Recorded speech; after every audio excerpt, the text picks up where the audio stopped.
Many dismissive avoidants can appear as if they are emotionally available and secure early in dating. So often I hear, oh, but they were so vulnerable with me. They were so open. They were so affectionate in the beginning. They showed me they can do it. Why can't they do it now? Well, early in dating, it is the shared fantasy for a dismissive avoidant, meaning their attachment wounds haven't been triggered yet. Their wounds around intimacy, vulnerability, commitment, conflict, expectations have not been triggered yet.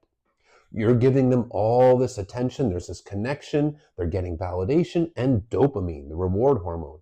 They are feeling good. It's the fantasy. It's not a real relationship yet. It's a romance novel, fairy tale. You're the magical answer to all their problems. But as the relationship progresses, their nervous system starts to attach you to those wounds. Longevity triggers those wounds because the relationship becomes more real. It becomes high stakes. There's a real risk of rejection.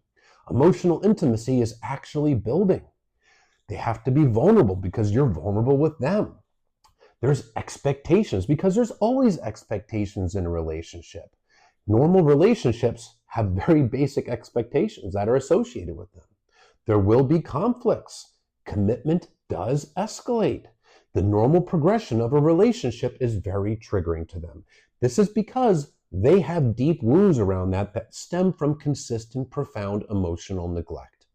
Healthy love was never shown to them in childhood. They grew up in households where you don't talk about feelings and their own feelings were rejected. Because of that, they developed a deep wound of shame, feeling like I'm defective, I'm not lovable, there must be something wrong with me. And they put up these walls around their heart to keep their partner on the other side because their subconscious fear is if I lower my walls and I let my partner in, my partner's going to figure out that I'm defective and they're going to reject me. That's why things like commitment and expectations, emotional closeness are so triggering because they fear that that will expose their defectiveness and they'll get rejected. The more real a relationship becomes, the higher the threat of rejection, especially when it's a partner that they view in high regard. The more their partner makes them feel, the more special their partner is, the more they fear rejection from this person. So yeah, early on, they're all into you. That's because the fears haven't been there yet. But as it progresses and they do view you as this special person, you become the high stakes partner that terrifies them to their core. Their nervous system has now tied you in with those wounds, and that early dating version of them never comes back, not until they do the work.